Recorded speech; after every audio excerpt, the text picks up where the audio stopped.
जो देवीलाल का लोगों ने महम से आना जाना बंद कर दिया था, वाया जींद आते थे, ये हालत हो गई। महम कांड जो हुआ था उसमें सब लोगों ने जाके चौ देवीलाल से ये कहा कि ओम प्रकाश जी को कहो वो महम ना लड़े, यहाँ आनंद सिंह डांगी लड़ा दी, उन्हें कुरुक्षेत्र लड़ा दो जहाँ से अरोड़ा बने थे, तब थानेसर सीट थी जहाँ आजकल जो अभी अशोक अरोड़ा वहां से विधायक है। अशोक अरोड़ा पहली बार तब वहां से ओम प्रकाश जी दोनों बाई इलेक्शन में हाँ, थे। वो वहां उपचुनाव गुरजात सिंह सैनी ने इस्तीफा दे दिया था, यहाँ चौ देवीलाल ने दे दिया था जी।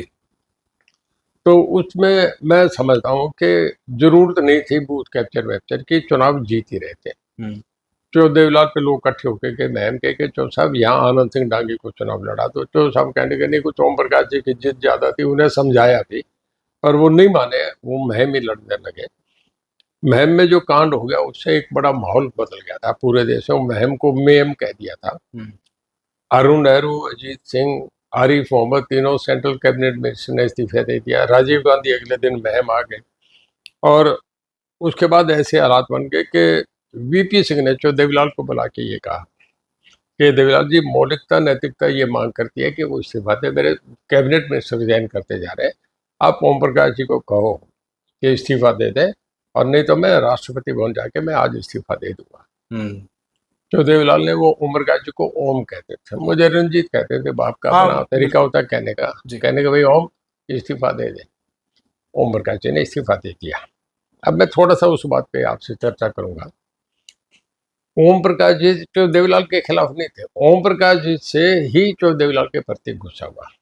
चौ देवीलाल का लोगों ने महम से आना जाना बंद कर दिया था, वाया जींद आते थे, ये हालत हो गई थी। मैं उसका एक उदाहरण दे रहा हूँ। जब 1989 का लोकसभा का चुनाव हुआ जी, चौ देवीलाल महम से 27,000 से जीते, हिलोई भी जीते, सभी 9 के 9 हल्कों से जीते थे, एक रोहतक छोड़ के। और उसके बाद जब 91 का चुनाव हुआ, वो चौ देवीलाल किलोई से भी जीते उड़ा के सामने, वो बेरी से भी जीते, वो झज्जर से भी जीते, वो बादली से भी जीते, वो सालाबाद से भी जीते, रोहतक से तो 40,000 से आते हैं, पर महम से जहाँ से 27,000 से जीते थे वहां से चौ देवीलाल 23,000 वोटों से हार गए। मतलब वो महम कांड का मैं बताता हूँ कि चौ देवीलाल की इमेज पे ही असर पड़ा जी। उसके बाद चौ देवीलाल वो चुनाव हारने के बाद उन्हें बहुत बड़ा सेटबैक लगा। उससे पहले महम कांड पे बार बार उन्होंने ओम प्रकाश जी को मुख्यमंत्री बनाया। बनारसी दास को शुरू में बनाया तो 4 महीने सरकार चली, फिर ये कह के कि नहीं ओम प्रकाश जी को अगर एमएलए चाहते हो तो बना दिया जाए। चौ देवीलाल ने वीपी सिंह को कहा, ओम प्रकाश जी को फिर बना दिया। जब दोबारा ओम प्रकाश जी को बनाया तो एक हफ्ते में फिर बगावत हो गई, एमएलए भाग गए। जब फिर तीसरी बार जब फिर उन्होंने हुकम सिंह को बना दिया, हुकम सिंह बनाया तो हुकम सिंह भी 3.25 महीने चले। हुकम सिंह के बाद फिर जब ओम प्रकाश को बनाया तो धर्मवीर जैसे एमएलए भी भाग के चले गए। तो ओम प्रकाश जी के जयप्रकाश जी तो खास से बिल्कुल, तो ये सारे भाग भाग के गए। अब मुझे बताइए रणजीत सिंह कहाँ फॉल्ट पे आता है? बनारसी दास को लोग मान रहे हैं, उसको हुकम सिंह को मान रहे हैं, ओम प्रकाश जी के बनते 30 दिन लोकसभा का सेशन भी नहीं, विधानसभा का सेशन भी नहीं फेस करा, नो कॉन्फिडेंस मोशन आ गया, इस्तीफा देना पड़ा। चौ देवीलाल को लोगों ने रोहतक में हरा दिया, चौ देवीलाल को लोगों ने गिराए में भी, चौ देवीलाल को असेंबली का चुनाव भी हरा दिया।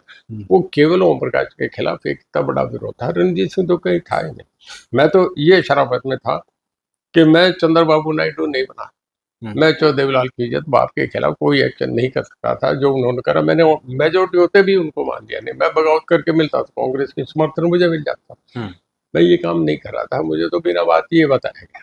उस वक्त कितने विधायक आपको चाह रहे थे कि रणजीत सिंह को मुख्यमंत्री बनाना चाहिए? उस वक्त 45 से ज्यादा विधायक मेरे साथ थे, ओम प्रकाश के साथ केवल 12 विधायक थे।